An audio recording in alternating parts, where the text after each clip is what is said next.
사랑하는 성도 여러분, 안녕하세요. 오늘도 성서학당으로 여러분을 만나보게 됐습니다. 오늘 세 번째 시간으로 오늘은 믿음과 순종의 삶을 살았던 네 명의 족장들의 이야기를 통해서 함께 창세기 이야기를 함께 나누려고 합니다.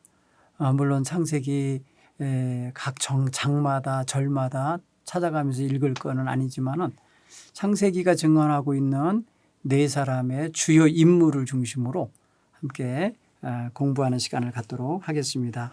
이거를 편의상 첫 시간에 제가 말씀드린 것처럼 족장시대라 이렇게 이름을 짓고 공부를 하도록 하겠습니다. 족장시대는 아브라함을 필두로 해서 12지파가 형성되기 전까지의 이야기가 담긴 부분을 가지고 공부를 하는 것인데요.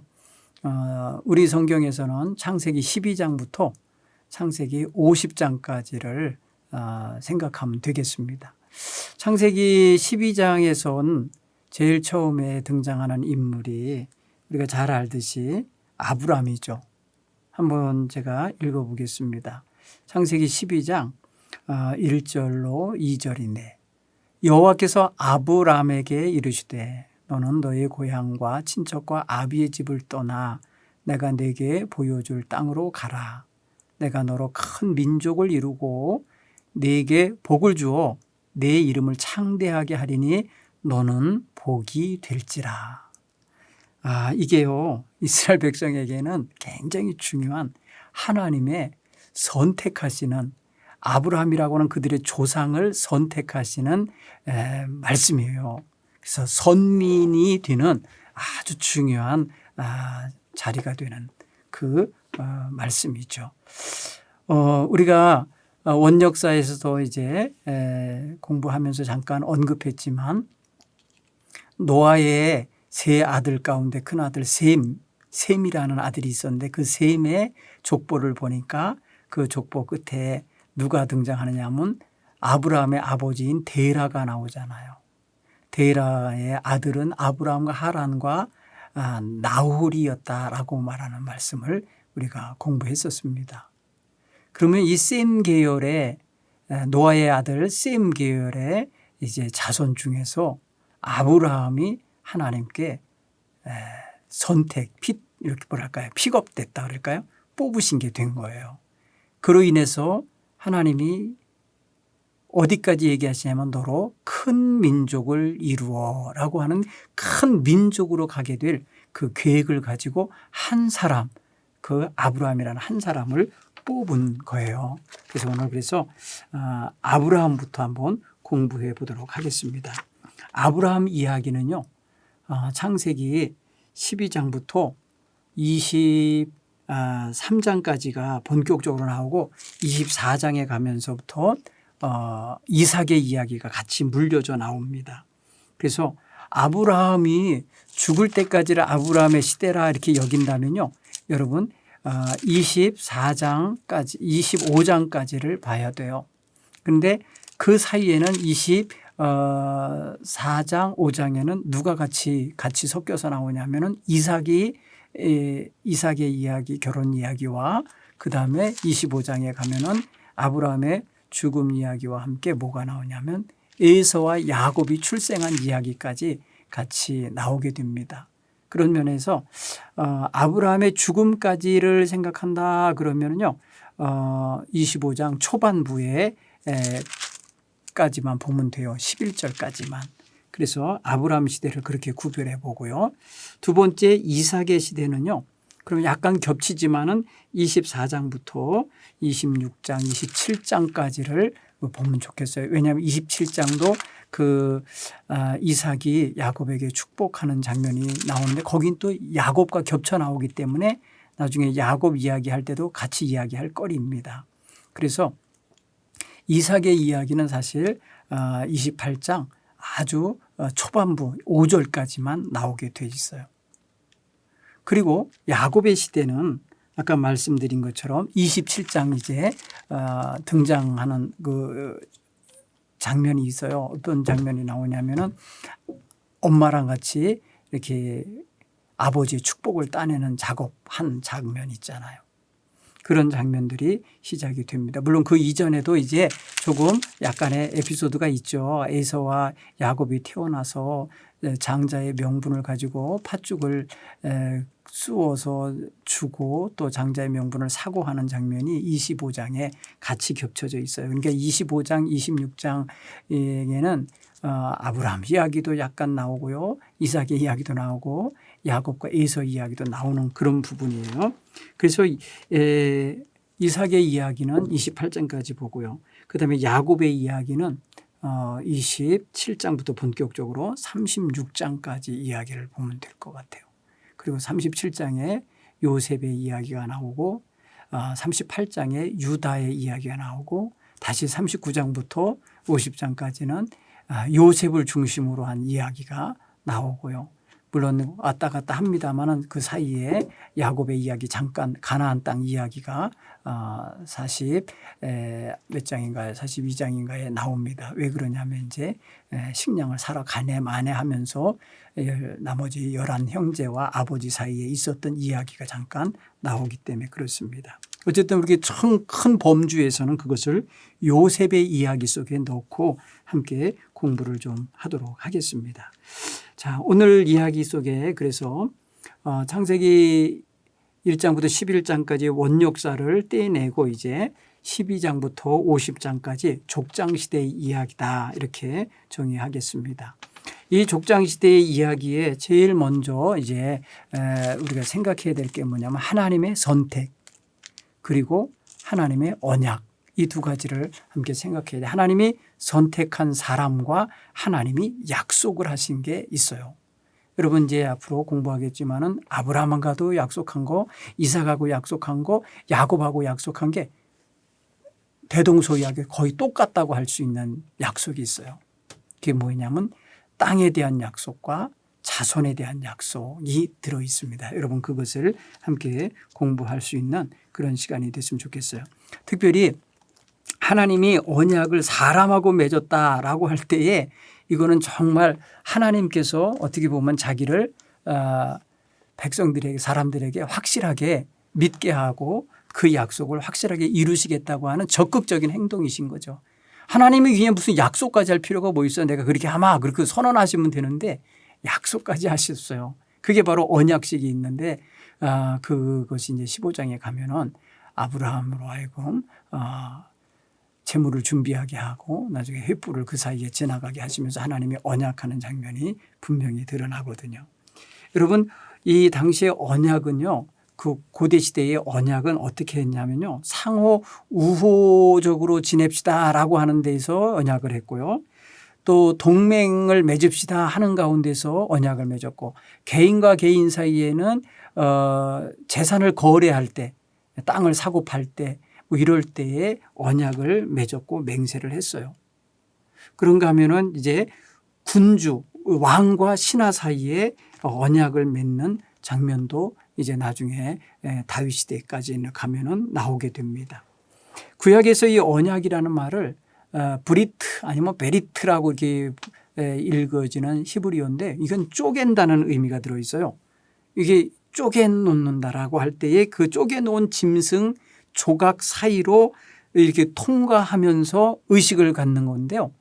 서약하거나 이 언약을 맺을 때 굉장히 이렇게 어떻게 보면 피의 제사를 하듯이 제사를 지내서 짐승을 잡아서 각을 떠서 양쪽으로 놓고 그 사이를 지나가면서 언약을 맺었다 그랬어요. 그래서 이 브리트라는 단어 속에는 그래서 쪼갠다, 갈라놓는다라고 하는 것과 같은 의미도 들어있어요. 그러면서 이게 동맹이다. 이게 아주 맹약이다. 이런 의미도 들어있고요. 생각해 보면은 그래서 이제 유추해 보는 거예요. 언약을 맺을 때 이렇게 피를 흘려서 짐승을 잡아서까지 하는 걸 이유는 뭘까? 확실하게 하겠다. 이런 의미가 담겨 있고 만약에 이 언약을 지키지 않으면 너와 나 사이도 이렇게 피가 흘려지면서 쪼개질 거다라고 하는 그런 의미가 들어있지 않느냐 이렇게 해석을 하는 것이죠.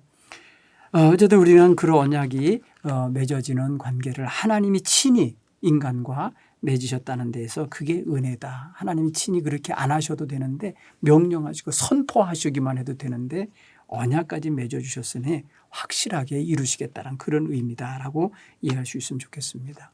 이게 언제 이루어진 거냐면 아브라함이 75살 때 하나님의 택함을 받고 갈대아 우르 땅을 떠나서 하란을 거쳐서 가나안 땅으로 들어올 때 하나님이 그에게 행하신 일이었습니다. 여러분 주목하셔야 될 건 언약할 때 들었던 내용입니다. 첫째는 너로 큰 민족을 이루어 복을 주어 내 이름을 창대하게 하겠다라고 하는 거예요. 뭐예요? 민족을 이루겠다는 건 뭐예요? 자손이에요. 자손이 그렇게 많아지게 하겠다 이런 거고요. 그리고 두 번째 내용은 뭐냐면 내가 이 땅을 가나안 땅에 이 땅을 너와 네 자손에게 영원히 주겠다. 땅이에요. 땅. 여러분 이 아브라함이 하나님께 선택받으면서 약속받은 약속의 내용 되라 그러면은 첫째는 자손에 대한 거예요. 생명 그리고 땅, 기업 그리고 세 번째 뭐냐면 땅의 모든 족속이 너로 인하여 복을 얻을 것이다. 너는 복의 근원이 될 것이다. 너는 복이 될지니라 하는 복의 근원이 될 사람으로 세우겠다. 이렇게 하신 약속이 들어있어요. 여러분 그래서 아브라함을 택할 때 하나님이 그에게 이 엄청난 걸 주겠다고 하셨어요. 사실 아브라함이 갈 바도 알지 못하고 하란 땅을 떠나서 가족들을 데리고 이사 가는 장면을 볼 때에 히브리서 기자는 이거 믿음 없이 할 수 없는 일이었다. 그래서 믿음으로 아브라함은 하나님의 부르심을 받고 순종했다고 명령에 응답했다고 고백하잖아요. 그렇게 쓰잖아요. 사실 갈 바를 알지 못하는 사람이 나이 75살 먹은 사람이 그리고 문화주택 지어놓고 사는 사람이 텐트 치고 사는 이런 광야 땅 같은 데로 간다는 게 쉽지 않거든요. 근데 아브라함은 순종했다. 그것을 믿음으로 행했다라고 평가를 하는 거예요. 로마서 4장을 보면은 사도 바울은요 엄청난 평가를 해줍니다. 아브라함은 그 시대에 정말 할 수 없었던 일을 했다는 거죠. 그래서 그의 행위로서 믿음의 행위로서 의롭담을 얻었다고 그렇게 평가를 해주고 있고요. 또 아브라함은 바랄 수 없는 중에 바라고 믿었다라고 표현했는데 뭘 바랄 수 없는 중에 바란 거예요? 75살 자식은 낳을 수도 없는 나이가 됐는데 후손을 하늘의 별같이 바다의 모래알같이 많이 주겠다고 하는 그 후손에 대한 약속을 바랄 수 없는 중인데도 그 말씀대로 될 거라 믿었다는 거예요. 그래서 로마서 4장 18절에 아브라함이 바랄 수 없는 중에 바라고 믿었으니 이는 내 후손이 이같이 되리라 하신 말씀대로 많은 민족의 조상이 되리라 하심을 믿었다는 거예요. 여러분 그래서 여기서 사도 바울은 아브라함이 선택받을 때 얼마나 큰 믿음을 가지고 그것을 받아들이고 행동했는지를 말해주고 있습니다. 오늘 우리도 그런 면에서 아브라함을 그렇게 기억하고 있을 거예요. 사실 아브라함 그때까지 자식이 없었다고 성경은 말합니다. 그리고 자기에게는 지금 조카 롯이 있었는데 그 롯을 동생이 죽어서 그 동생의 아들을 데리고 다니면서 마치 입양한 것처럼 데리고 다니면서 함께 살았습니다. 아마도 자식이 없으면 그 조카가 대를 이을 수도 있었을 것입니다. 우리나라도 가끔 보면은 형님 내 자식이 없으면 동생 내 자식 하나가 양자로 들어가서 그 가정에 대를 잇지 않습니까? 아마도 그럴 수도 있었다고 생각이 되져요. 그러나 아브라함은 지금요 정말 하나님께 불림받던 날 떠나라고 하시던 그날 그는 정말 아무것도 없는 상태 그죠? 희망이 없고 어떠한 자기 자신으로서는 할 수 있는 게 없는 때였던 게 분명합니다. 그래서 한 번도 가보지도 않은 땅이고 한 번도 생각해 보지도 않았던 일이지만은 하나님의 부르심과 명령에 따라서 행동하고 있다. 오늘 성경 보면은요, 그가 그렇게 행동한 것을 이렇게 표현하고 있어요. 12장 4절에 이에 아브라함이 여호와의 말씀을 따라 갔고, 그러니까 이 무슨 말씀이에요? 여호와의 말씀을 따라갔다라는 게 그 말씀대로 했다는 거잖아요. 그리고 그 말씀대로 하려면은 그렇게 약속하신 하나님의 약속이 자기에게 주어졌고 그 약속대로 될 거라는 믿음이 전제되지 않으면 그 말씀대로 따라하기가 어렵잖아요. 여러분 말씀대로 따라 사는 게 쉬운 게 아니라는 거 여러분 경험해서 아시잖아요. 그죠? 우리가 살면서 하나님 말씀 얼마나 많이 들어요. 그런데 그렇게 따라 살지 못할 때가 많잖아요. 아브라함은 명령 받았을 때 그 말씀이 실현될 거라는 걸 믿고 떠난 것이죠. 그래서 하나님 말씀을 따라갔고라고 성경은 그 기록을 남기고 있어요.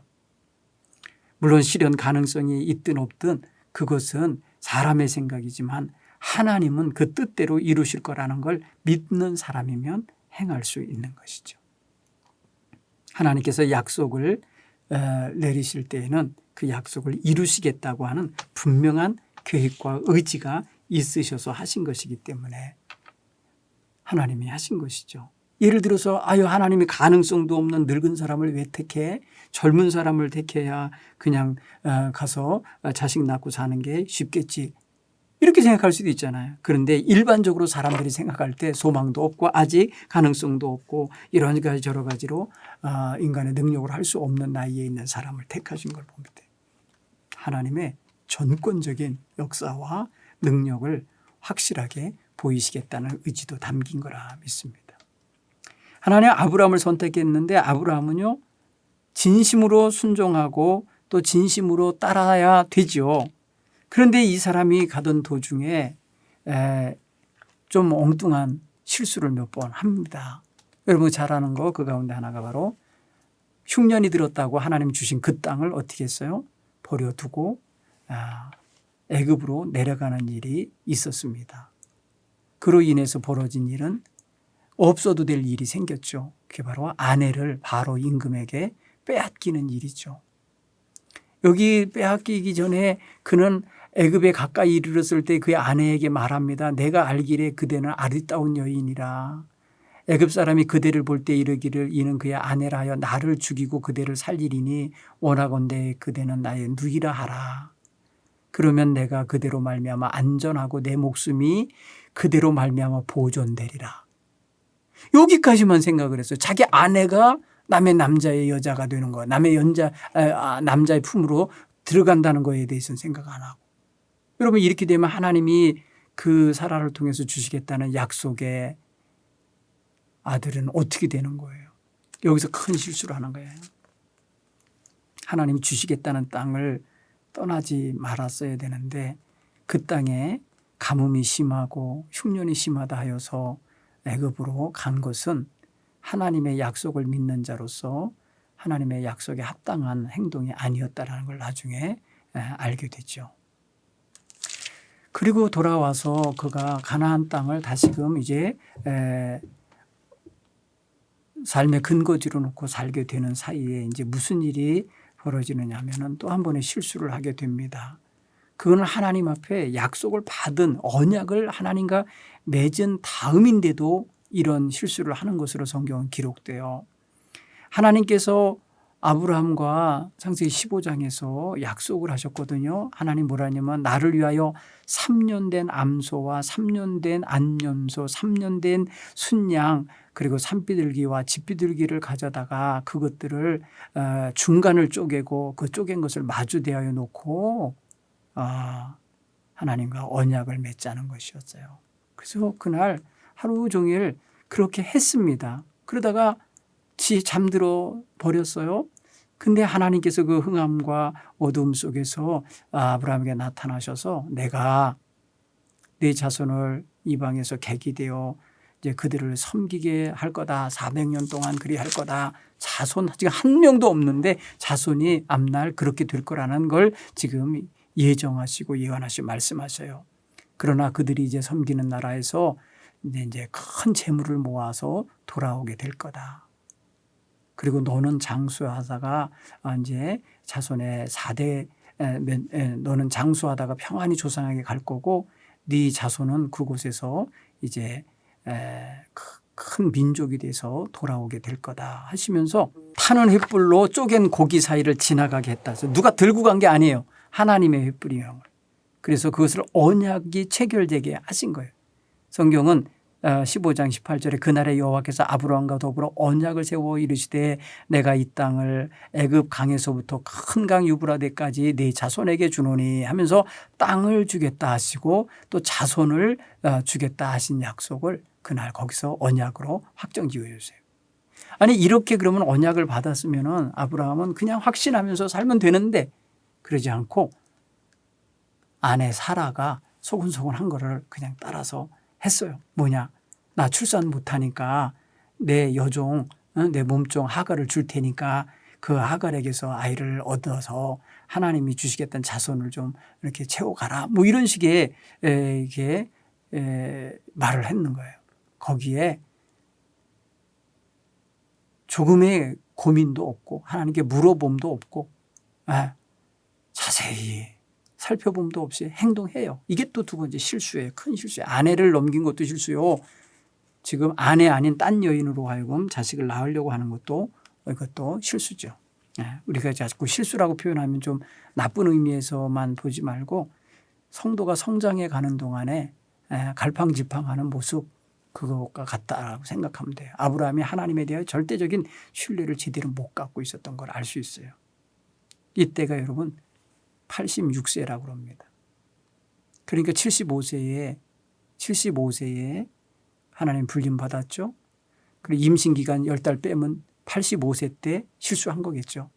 그래서 86세 때 아이를 낳은 거예요. 그런데 하나님은 그거 원치 않으셨어요.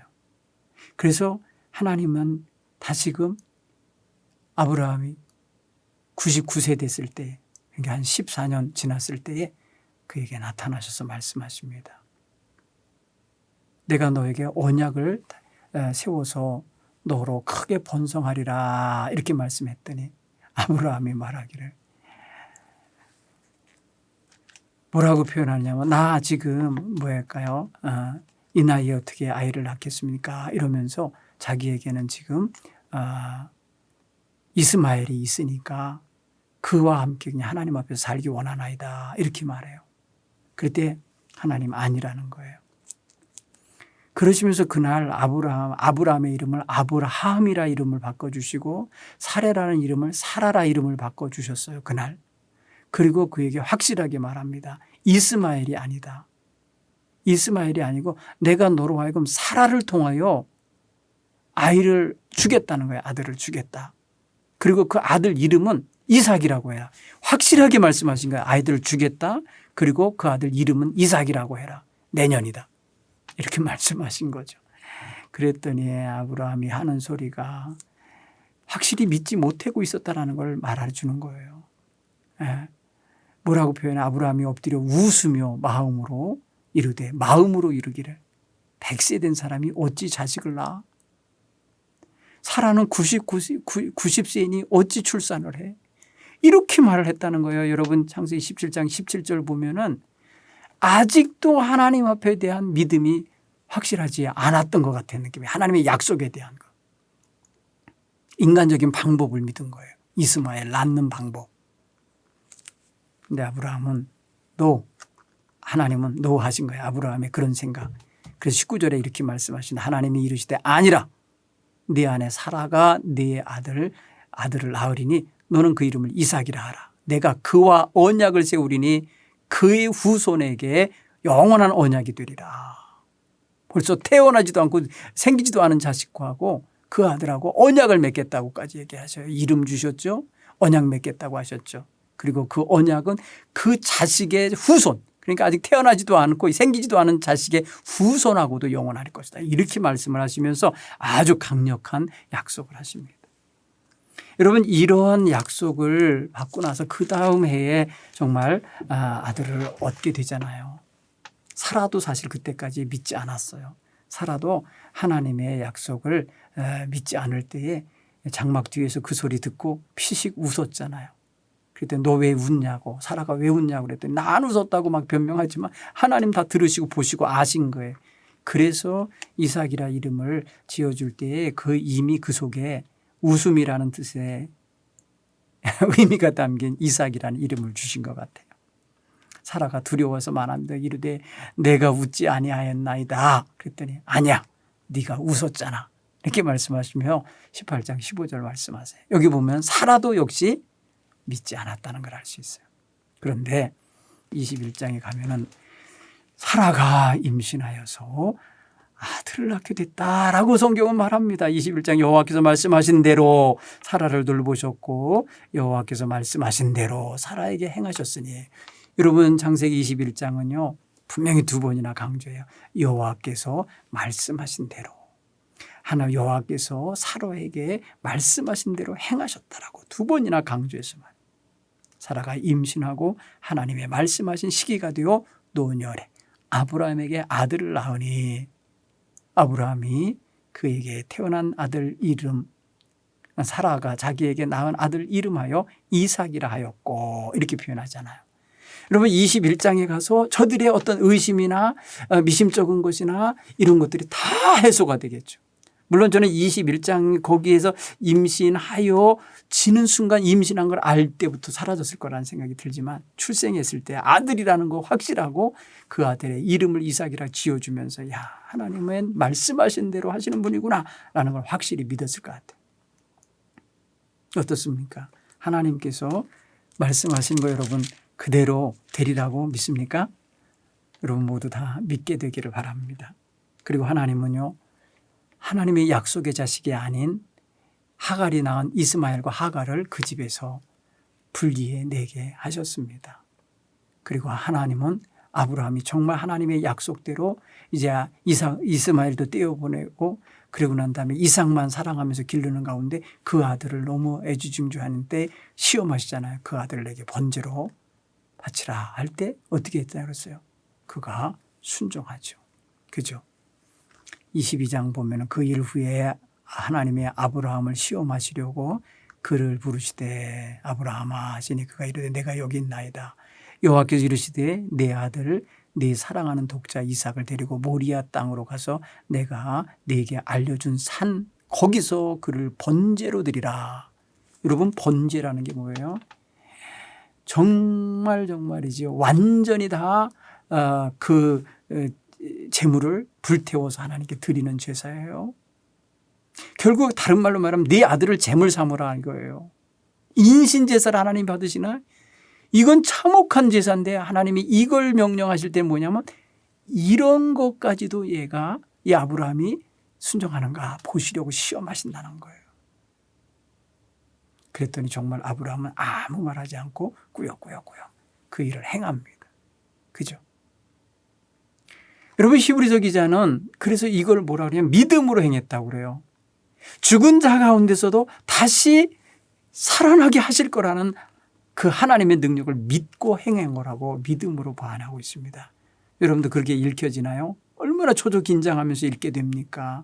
그렇죠? 그런데 아브라함이 그렇게 행동할 때 하나님이 얼마나 마음이 시원하고 또 아브라함이 고맙게 여겨졌을까. 하나님 계획대로 이제 일이 되게 하는 첫 번째 씨앗을 그렇게 확보하게 될 때 얼마나 좋아하셨을까 하는 생각이 들어요. 여러분 그 이야기들은 여러분들이 하나하나 읽어가시면서 기억을 해주면 좋겠어요. 그리고 아브라함이 점점 유력한 사람이 됩니다. 유력한 사람이 되고 그 지역에서 선지자 같은 그런 위치에 서게 되는데, 사실 아브라함은요 사라가 죽을 때까지 하나님이 그 가나안 땅을 너와 네 자손에게 영원히 주리라 하신 그 소유권, 이거에 대한 확신이 없었던 것 같아요. 자식에 대한 건 얻었잖아요. 땅에 대한 거 두 번째 약속, 땅에 대한 것이 이게 확실하게 믿음이 없었던 듯 싶은 게 뭐냐면 사라가 죽었을 때 무덤자리를 찾기 위해서 돌아다니다가 해쪽 속에게 에브론이라는 사람에게 가서 땅을 무덤자리를 팔라고 거래를 하라고 그러잖아요. 근데 놀랍게도 해쪽 속들이 말합니다. 이 모든 것 중에 어떤 땅이라도 당신이 가지시라고 아무런 대가를 지불하지 않으셔도 된다고 하면서 오히려 해쪽 속들이 아브라함의 주권, 소유권을 인정하는 반면에 아브라함은 돈을 내고 땅을 구해서 무덤자리를 만들려고 하고 있더라는 거예요. 여기에 여러분 살짝 그 행간을 읽어보면 이런 거잖아요. 이 사람은 아브라함은 뜨내기처럼 그 땅으로 온 사람이에요. 근데 이미 그 땅에는 자리 잡고 사는 족속들이 있어요. 그러니까 자기 아내가 죽었는데 아내를 묻을 땅을 구해야 되는데 쓸만한 무덤자리를 찾아야 되는데 이미 그거는 헷족속이 차지하고 살고 있는 곳에 있어요. 그러니까 거기에 합당한 값을 지불하고 그렇게 하려고 그러는 거잖아요. 근데 여러분 창세기 23장 보면요. 헷족속들이 말합니다. 그 땅을 가서 이렇게 충분한 대가를 주고 사기를 원한다 그랬더니 헷족속이 뭐라고 그러는 줄 아세요? 23장 11절 내 주여. 여러분 주라고 불러요. 아브라함에게 내 주여 그리 마시고 내 말을 들으소서. 내가 그 밭을 당신에게 드리고 그 속에 굴도 당신에게 드리되 내가 내 동족 앞에서 당신에게 드리오니 당신이 죽은 자를 장사하소서. 그랬더니 아브라함이 이에 그 백성 앞에서 몸을 굽히고 그 땅 백성이 듣는 데서 에브론에게 말하되 당신이 합당히 여기면 청하건대 내 말을 들으시오. 내가 그 밭값을 당신에게 주리니 당신은 내게서 받으시오. 내가 나의 죽은 자를 거기 장사하리다 했어요. 그랬더니 그 헷족속이 이렇게 말합니다. 내 주여 내 말을 들으소서. 땅값은 은 400세겔이나 그것이 나와 당신 사이에 무슨 문제가 되리까 당신이 죽은 자를 그냥 장사하십시오. 이래요. 여러분 여기 보면 400세겔에 은 400세겔을 주고 그 땅을 사는데 사실은 그 땅은 이미 하나님이 가나안 땅은 아브라함에게 주겠다고 약속한 땅이니까 이게 내 땅이다 싶어서 했으면 되는데 그걸 못해요. 왜 그렇겠어요? 눈치 보는 거 아니겠어요? 그 헷족속을. 그런데 이 자리까지 보았을 때 아브라함은 자손에 대한 건 얻었어요. 씨 하나, 다윗, 이제 이삭이라는 거 얻었는데 땅은 이미 저들이 넓게 차지하고 사는 게 현실이니까 그 현실이 내 거다, 그 땅은 내 거다라고 막 감히 말을 할 수가 없었던 것 같아요. 그런데 하나님은 이미 그 땅을 아브라함과 그 자손에게 주시기로 작정한 거예요. 그리고 그 땅 사람들도 다 거기에 대해서 다 그냥 이야기를 합니다. 그때 이거 보세요. 아브라함은 그 땅을 하나님이 주신 땅으로 와서 소유자 주인으로서의 의식을 갖지 않고 어떻게 한 줄 아세요? 나그네 의식을 가졌어요. 나그네. 23장 4절 보면 나는 당신들 중에 나그네요 거류하는 자이니 이렇게 표현해요. 이건 내 땅이요 라고 선포 못해요.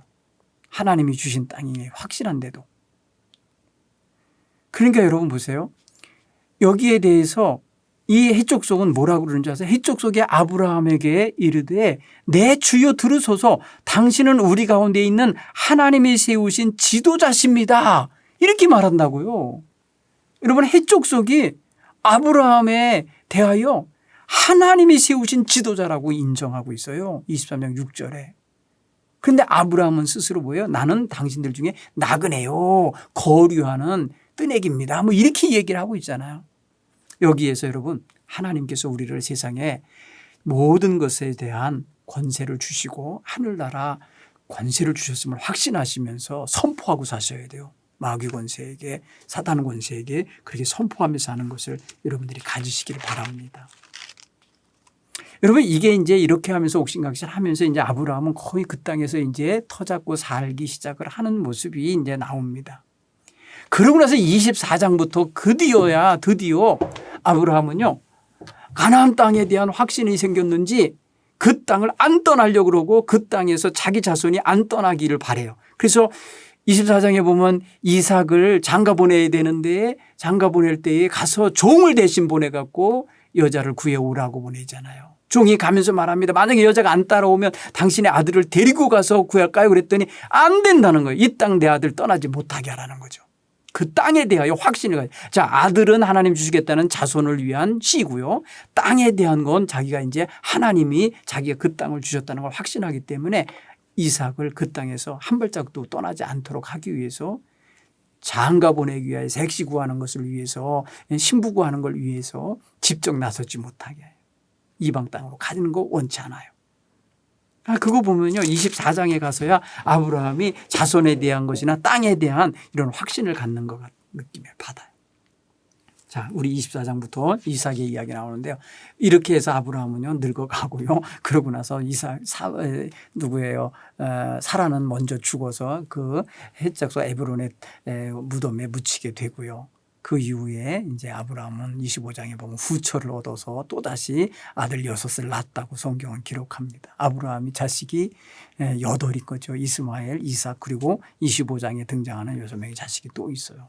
그거 보면은 아브라함은 늙도록 뭐 했다 그랬어요? 175세까지 사는데 하나님의 약속을 받고 불림받은 이후 100년을 살아야 한 세기를 더 사는데 많은 자식을 남겼다는 걸 알 수 있어요. 그리고 그 모든 자식들에게 다 분가시키고 떠내보내면서 나머지 모든 것들을 이삭에게 재산을 넘겨주는 장면이 등장합니다. 보면요 25장 6절에 아브라함이 이삭에게 자기 모든 소유를 주었고 자기 서자들에게도 재산을 주어 자기 생전에 그들로 하여금 자기 아들 이삭을 떠나 동쪽 땅으로 가게 하였더라. 여러분 여기 이스라엘 땅 동쪽에 있는 그 아랍 백성들이잖아요. 그들도 다 지금 아브라함을 자기들의 조상이라고 말하는 이유가 바로 이런 데 있어요. 이스마엘도 그렇지만은 여기 보면은 서자들 있잖아요. 그 서자들의 동쪽에 가서 땅을 차지했다. 이스라엘의 동쪽 땅이 어디입니까? 바로 이라크, 이란 뭐 이런 쪽 아닙니까? 요르단 이런 쪽이요. 다 아랍 백성들이거든요. 다 저들도 자기네 조상이 아브라함이라고 합니다. 자, 이제 시대는요. 족장 두 번째 족장인 이삭에게로 옵니다. 이삭은요.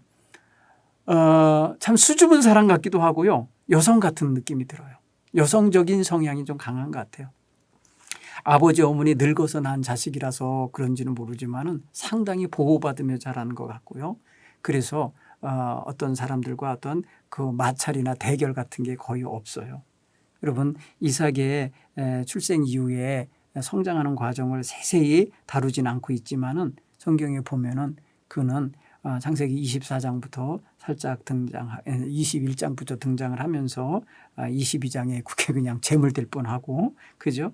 그럼 23장에 자기 엄마 장례식에 자기가 참여했겠죠. 장례식도 거기 했을 거고 24장에 이제 드디어 새 여인을 만나서 장가드는 이야기에서 본격적으로 이삭의 시대가 열립니다. 여러분 이삭이 만나게 되는 리브가라는 여성 있잖아요. 이 여성은 이제 이삭을 이야기하려면 같이 끼워서 이야기할 수밖에 없는데 상당히 뭐랄까요 적극적인 여성이라는 거 알 수 있죠.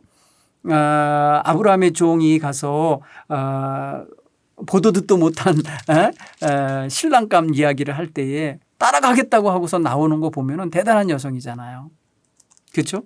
그리고 그가 와서 이삭에게 시집을 왔기에 하나님의 뜻이 이루어지고 있지 않아요. 그렇게 생각하면요.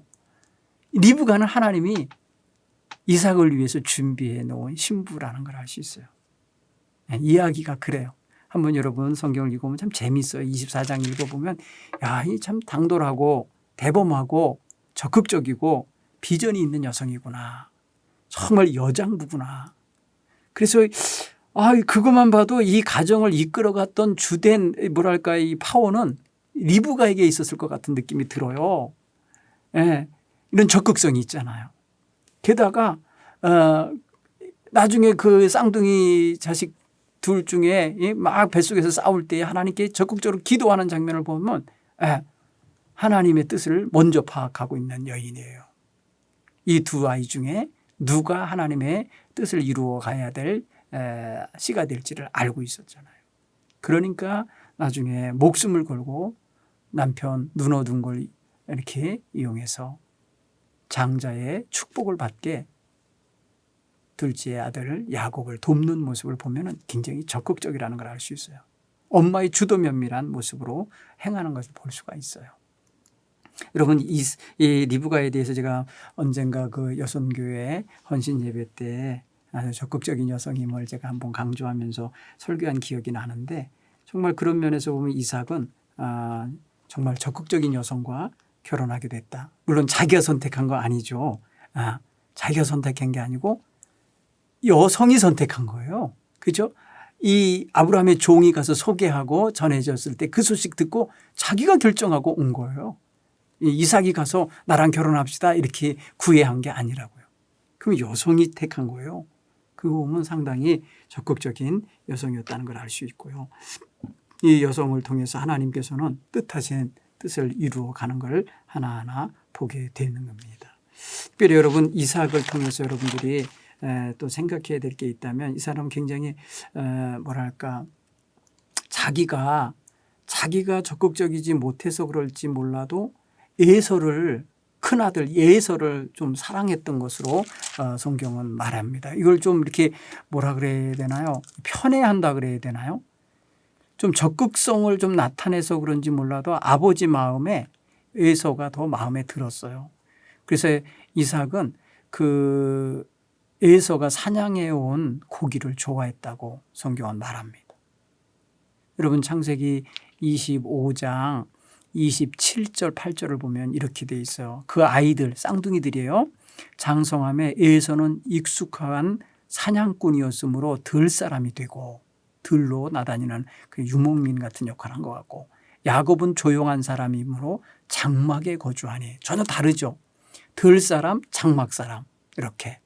그리고 이삭은 에서가 사냥한 고기를 좋아함으로 그를 사랑하고 리브가는 야곱을 사랑하였더라. 여러분 요 민감한 요 이야기를 여러분들에게 놓치고 지나갈 때가 있는데 이거 보셔야 돼요. 한 가정에 있어서 엄마 아버지가 자식을 편애하면요. 문제 생겨요. 엄마가 두둔하는 자식 아버지가 두둔하는 자식이 달을 봐요. 이게 편가름이 돼요. 이게 민감한 겁니다. 애들 심리에 상처가 될 수도 있고요.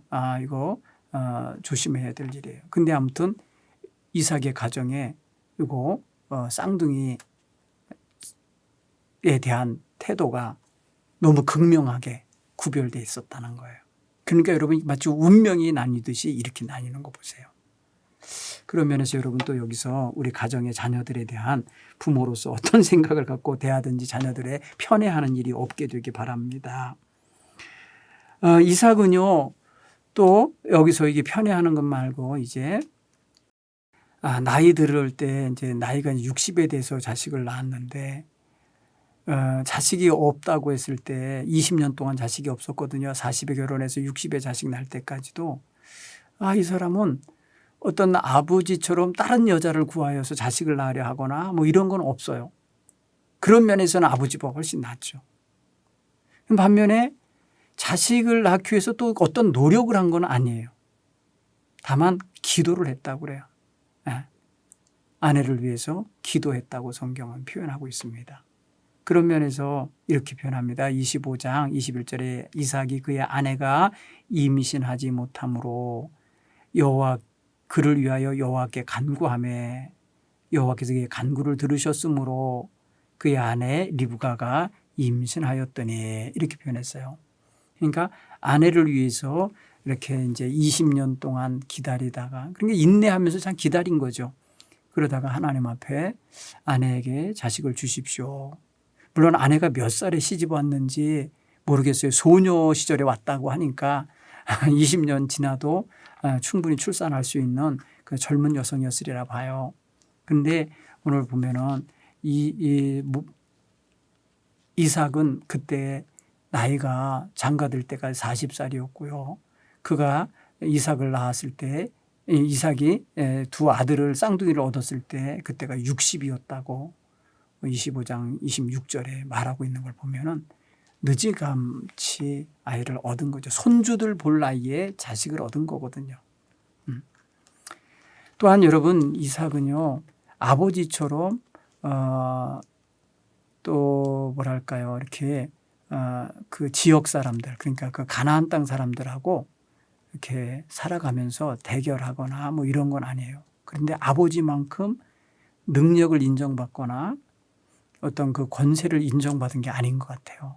왜 그런 거냐면 아까 아버지는 23장에서 그 에브론 해족속들이 뭐라냐면 당신은 하나님이 세우신 지도자입니다라는 게 인정받아서 아무데나 무덤을 쓰셔도 누가 막지 않을 겁니다. 이렇게 인정을 받았잖아요. 근데 이삭은 이리저리 쫓겨요. 이리저리 밀려요.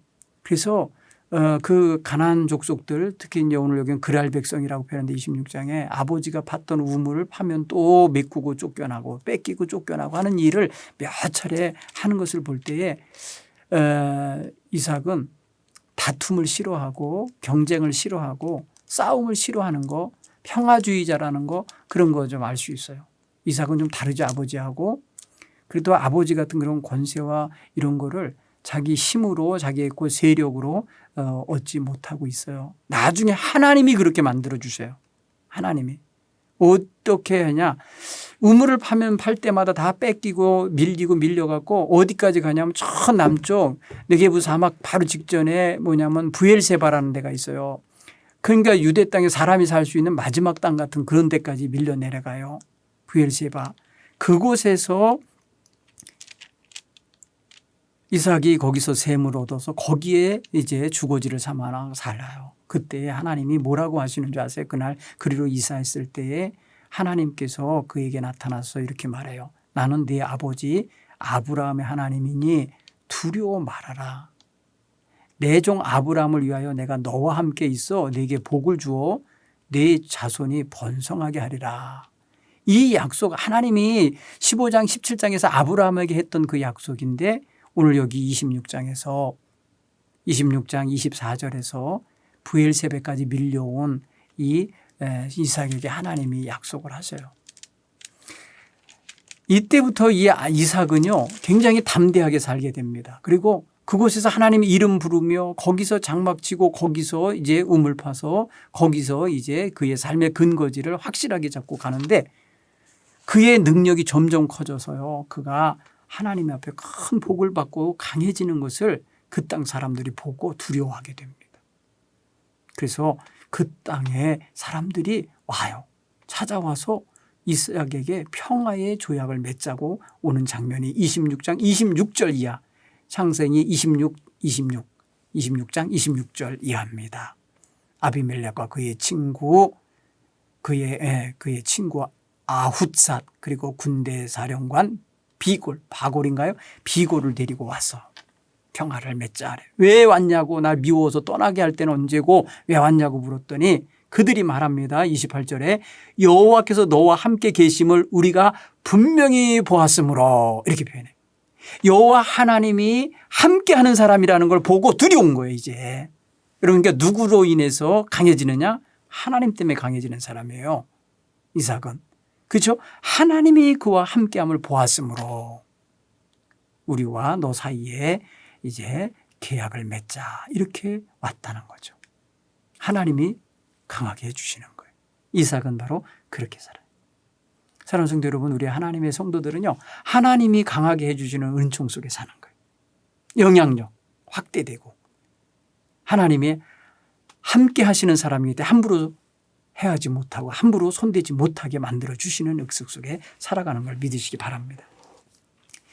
그런데 이제 세월이 가니까 이삭이 눈이 어두워지고 분별력이 없어지는 나이가 됩니다.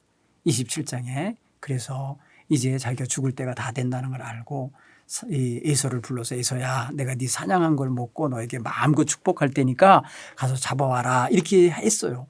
이 소리를 엄마가 듣고 얼른 동생인 야곱에게 너가 빨리 양을 잡아다가 이렇게 갖고 오면 내가 요리해서 아버지 입맛에 맞는 요리 만들어 드릴 테니까 가지고 들어가라. 여러분 그 사이 이야기 보면요 아주 그냥 긴장감이 흐르죠. 우리 형은 말이에요 털이 많아서 저기 나랑 구별되고 그다음에 목소리도 다르고 그다음에 또 사냥을 하는 사람이기 때문에 사냥에 맞는 어떤 그런 그 뭐랄까요 덜 사람 같은 기질이 있는 반면에 자기는 그러지 않은 거를 이미 아버지가 40년 동안 보고 듣고 아는 거 아니에요. 그러니까 두려워합니다. 걱정하지 말라고 엄마는 말하고 내가 나와 다 해주겠다고 그래서 하는 장면 나오죠. 여러분 거기 보면 아주 긴장감인데 몇 가지 방법이 나와요. 첫째는 아버지가 이 야곱을 에서로 보게 만들어지는 장면 몇 가지가 나와요. 그죠? 에서의 옷을 입고 간다. 에서의 냄새가 배어있는 땀 냄새가 배어있는 옷을 입고 가게 된다든지.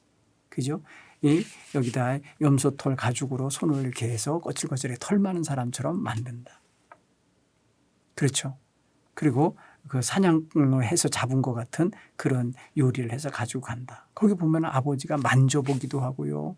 목소리는 이게 다른 저기 뭐 야곱인데 어떻게 네가 벌써 이렇게 왔냐 이렇게 하면서 이제 점검하는 장면에 보면 아주 그냥 발각될까 봐 겁나는 장면이 있잖아요.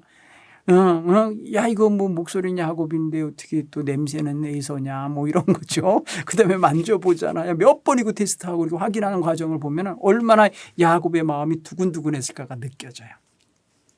그러면서도 그 두근함 속에서도 축복을 받고 싶어 하다니 그 축복이 뭐길래 그랬을까.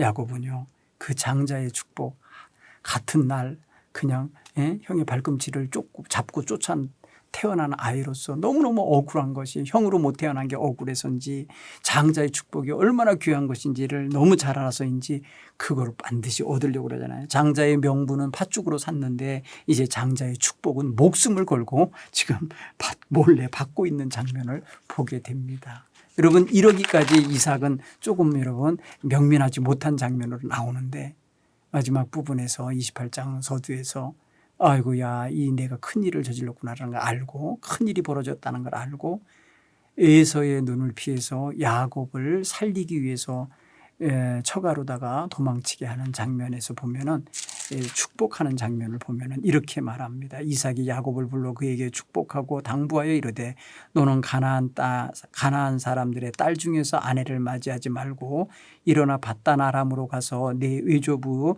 부두엘의 집에서 거기서 네 외삼촌 라반의 딸 중에서 아내를 맞이해라. 전능하신 하나님이 네게 복을 주시어 생육하고 번성하게 하여 네가 여러 민족을 이루고 아브라함에게 허락하신 복을 네게 주시되 너와 함께한 네 자손에게 주사 하나님의 아브라함에게 주신 땅 그 네가 거류한 땅을 네가 차지하게 하시기를 원하노라. 여기 보니까요 자손에 대한 거 땅 차지하는 거에 대한 이야기를 하죠.